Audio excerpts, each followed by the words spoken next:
Nah, bagaimana supaya kita dicukupi? Selebihnya makan, minum, tempat tinggal, pakaian sebetulnya tidak perlu berlebih ya. Allah akan mencukupi. Nah, hadirin, pertanyaannya bagaimana supaya kita termasuk orang yang dicukupi oleh Allah? Ternyata dalilnya ini, wa may yatawakkal 'alallah fahuwa hasbuh. Jadi bukan perkara cerdas, bukan perkara kerja keras, kerja cerdas, tidak cukup. Tetapi yang membuat kita dicukupi adalah hati yang tawakal. Wah, kalau tawakal nanti gimana dong? Dia tidak kerja. Tunggu dulu. Ingat perumpamaan orang masuk hutan? Ada yang masuk hutan sendiri dengan segala jerih payahnya untuk mencapai puncak. Ada yang lapor karena ada pengumuman, barang siapa yang memasrahkan dirinya kepada pemilik penguasa hutan ini, niscaya akan dicukupi, dituntun sampai ke tujuan. Yang satu jalan sendiri, yang satu memasrahkan diri. Sama hutannya, sama gunungnya, mana kira-kira yang paling efektif dan efisien ikhtiarnya? Yang jalan sendiri atau yang dituntun? Jangan sok ikhtiar, hadirin. Ikhtiar tidak dituntun itu menderita.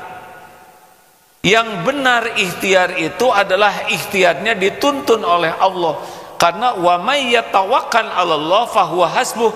Dicukupi itu bukan hanya kecukupan duniawi ataupun materi, tapi dicukupi hatinya dengan kekayaan batin, dicukupi ilmunya, dicukupi oleh Allah data, fakta, informasi, pokoknya keperluan apapun dicukupi. Perlu perlindungan dicukupi. Minimal hudita wa kufita wa wukit. Ini hadisnya.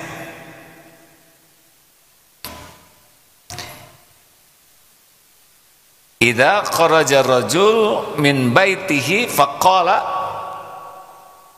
apabila kharaja rajul min baitihi, keluar seseorang, keluar dari rumahnya dan lalu dia berkata, faqala bismillahi, dengan menyebut nama Allah, tawakkaltu 'alallahi, aku bertawakal kepada Allah, la haula, tiada daya, wala quwwata, tiada kekuatan kecuali dari Allah, la haula wala quwwata illa billah. Faqala yuqalu, maka dikatakan kepadanya, hudita wa kufita wa wuqita, engkau telah mendapat petunjuk, engkau diberikan kecukupan, dan engkau dilindungi. Jadi kalau kita tawakal, kita akan diberikan informasi berupa petunjuk, kecukupan segala keperluan dan perlindungan. Aduh, sampai setan juga mengatakan nih kepada kawan-kawannya, kaifa laka birajulin faqad hudiya wa kufiya wa ukiya. Bagaimana engkau bisa menyesatkan orang yang sudah diberikan hidayah, diberikan kecukupan dan dipelihara oleh Allah Subhanahu wa taala. Makanya hadirin sekalian, ilmu tawakal ini adalah ilmu yang membuat kita betul-betul dicukupi kebahagiaan, dicukupi ketenangan, dicukupi informasi, dicukupi keperluan batin, akal, jasad kita.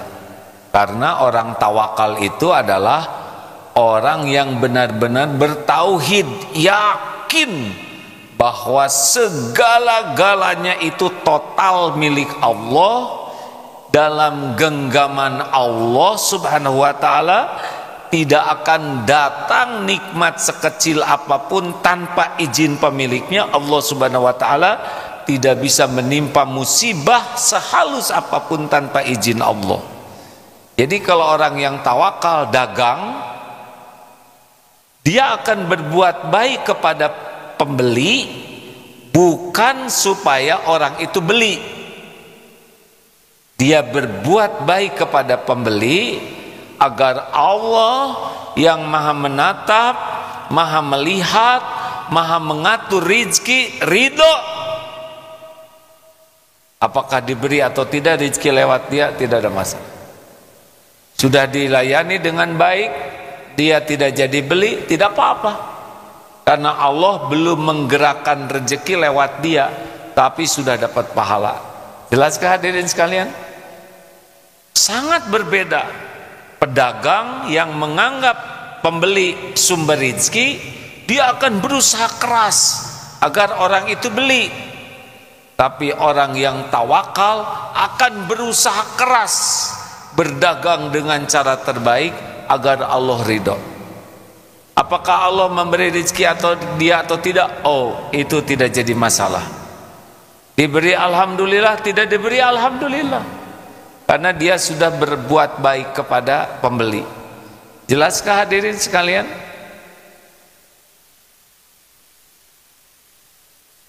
Orang tua mendidik anak bukan supaya anak berterima kasih kepadanya, walaupun dididik untuk berterima kasih, tapi mendidik agar Allah yang menitipkan anak-anak ridho kepada kita sebagai orang tua. Nanti hadiahnya anak dibulak-balik hatinya oleh Allah. Mungkin akan ada yang kurang berterima kasih. Terus saja berbuat baik. Termasuk suami kepada istri, istri kepada suami. Kalau mau baik, baik saja. Bukan supaya dianggap baik, bukan supaya dibalas budii, bukan supaya tidak diperlakukan buruk, tapi kita berbuat baik kepada pendamping hidup karena Allah lah yang menilai. Mungkin sudah berbuat baik tetapi tidak diterima kasihi, tidak dihargai, itu tidak menjadi masalah besar. Karena pertolongan Allah tuh di sini kan disebut qad ja'alallah, innallaha balighul amri qad ja'alallahu likulli syai'in qadra. Sesungguhnya Allah telah mengadakan ketentuan bagi segala sesuatu. Jadi jangan lelah, aduh saya itu sudah pasrah kok tidak datang saja rezeki. Lah, bisa pasrah itu tuh udah rezeki. Tidak semua orang bisa tawakal. Kok sudah tawakal enggak datang-datang saja, belum tawakalnya, karena dia masih menganggap tawakal itulah yang mendatangkan. Tawakal itu amal soleh.